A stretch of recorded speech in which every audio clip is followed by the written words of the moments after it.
పచ్చని కొండలు, లోయలు, కట్టిపడేసే ప్రకృతి అందాలు ఇవన్నీ విశాఖ నుంచి రైలులో అరకులో వెళ్లే ప్రయాణికులకు కలిగే మధురానుభూతులు. ఈ ప్రకృతి రమణీయతను పర్యాటకులు మరింతగా ఆస్వాదించేలా ఓ సరికొత్త రైలు పెట్టె చెన్నైలో రూపుదిద్దుకుంది. అతి త్వరలో విశాఖపట్నం చేరుకోబోతోంది. ఆ రైలు పెట్టె గురించి మా ప్రతినిధి శ్రీనివాస్ అందిస్తున్న మరిన్ని వివరాలు ఇప్పుడు.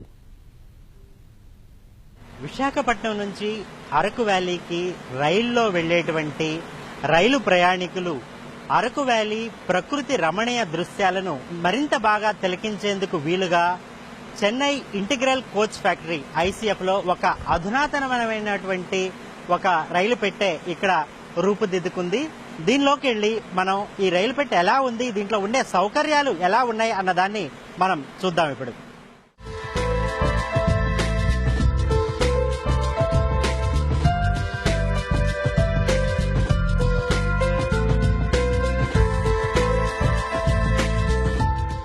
అరకు వ్యాలీకి రైల్లో వెళ్లే ప్రయాణికుల కోసం తయారు చేసినటువంటి అధునాతనమైన రైలు పెట్టెలోని లోపలి దృశ్యం ఇది.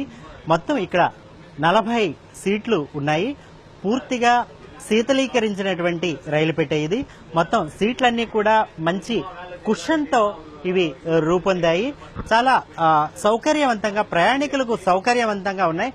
ఇక్కడ చూస్తే కిటికీలు చాలా విశాలమైనటువంటి అద్దాల కిటికీలను ఏర్పాటు చేయడం ఈ రైలు ప్రత్యేకత. ఆ పైన కూడా అదే విధమైనటువంటి ఈ కిటికీలు ఉండడం చూడవచ్చు.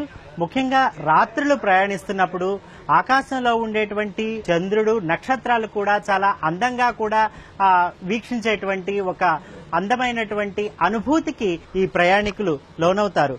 ఈ రైలు పెట్టెలో ఉన్నటువంటి మరో ప్రధాన ఆకర్షణ ఏమిటంటే ఈ రొటేటింగ్ చైర్స్.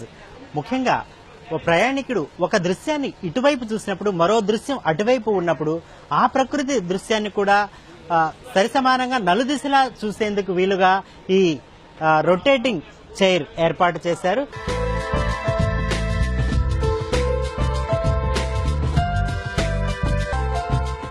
రైల్లో ప్రయాణించే ప్రయాణికులకు వినోదాన్ని అందించేందుకు వీలుగా ప్రతి సీటుకు దగ్గరగా LCD ఒకటి ఏర్పాటు చేశారు. CCTV కెమెరా కూడా ఇక్కడ ఏర్పాటు చేసే ఉంది. పూర్తిగా రైలు ప్రయాణికుల ఉపయోగార్థం ఒక మినీ ప్యాంట్రీ కార్ ఇక్కడ ఏర్పాటు చేశారు. వాటర్ బాటిల్స్, కూల్ డ్రింక్స్ తదితర వస్తువులను చల్లబరిచేందుకు బాటిల్స్ పెట్టుకునే విధంగా ఒక శీతలీకరణ యంత్రం, కాఫీ మేకర్ ఒకటి, మైక్రో ఓవెన్, ఆహార పదార్థాలను భద్రపరుచుకునేటువంటి ఒక పెట్టె, ఒక రెఫ్రిజిరేటర్. కోచ్ లో ఉన్నటువంటి ప్రయాణికులకు కోచ్ అటెండెంట్ ఆహార పదార్థాలను తీసుకువెళ్లేటువంటి ఒక ట్రాలీ ఇది.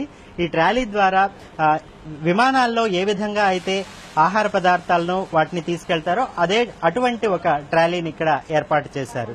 కోచ్ లో మాత్రం ఎటువంటి సామాన్లు, పెట్టెలు అట్లాంటివి పెట్టుకునేటువంటి వీలు లేదు. కానీ దానికోసం ప్రత్యేకించి ఒక రూమ్ ఉంది. రైల్లో ప్రయాణిస్తున్న ప్రయాణికులు ప్రయాణం చేస్తూ రైల్లో నుంచొని తాము ఈ ప్రకృతి రమణీయతను మరింత అందంగా వీక్షించేందుకు వీలుగా, నిల్చుని వీక్షించేందుకు వీలుగా ఒక అబ్జర్వేషన్ రూమ్ అని చెప్పి ఇది అంటారు. ఈ రూమ్ ని పెట్టారు. చాలా హోటల్లో ఉండేటువంటి ఒక టాయిలెట్ కి ఏమాత్రం తీసిపోని విధంగా అత్యంత ఆకర్షణీయంగా ఈ టాయిలెట్ ను కూడా రూపొందించడం ఈ రైలు పెట్టెలో ఉన్నటువంటి ఒక ప్రత్యేకతగా చెప్పొచ్చు. ముఖ్యంగా దీంట్లో ప్రత్యేక ఆకర్షణ ఏంటంటే మన electrically operated roof top Windows. Ministry of tourism ద్వారా మాకు ఆర్డర్ రావడం జరిగింది. మొట్టమొదటి కోచ్ విశాఖపట్నం వెళ్తుంది. అక్కడ అరకు వ్యాలీలో ఇది ఉపయోగించబోతున్నారు. దీని యొక్క సక్సెస్ బట్టి ఇంక మున్ముందు ఎక్కువ కోచెస్ తయారు చేయడానికి మనకి ఆర్డర్స్ వస్తాయని చెప్పేసి మేము ఆశిస్తున్నాము. ఎన్ని సౌకర్యాలున్నా ఈ రైలు పెట్టె అరకు వ్యాలీకి ప్రయాణించు ప్రయాణికులకు మరింత సౌకర్యవంతంగా మానసికోల్లాసం కలిగిస్తుందనడంలో ఎటువంటి సందేహం లేదు. కెమెరామెన్ శ్రీకాంత్తో చెన్నైలోని ICF నుంచి శ్రీనివాస్.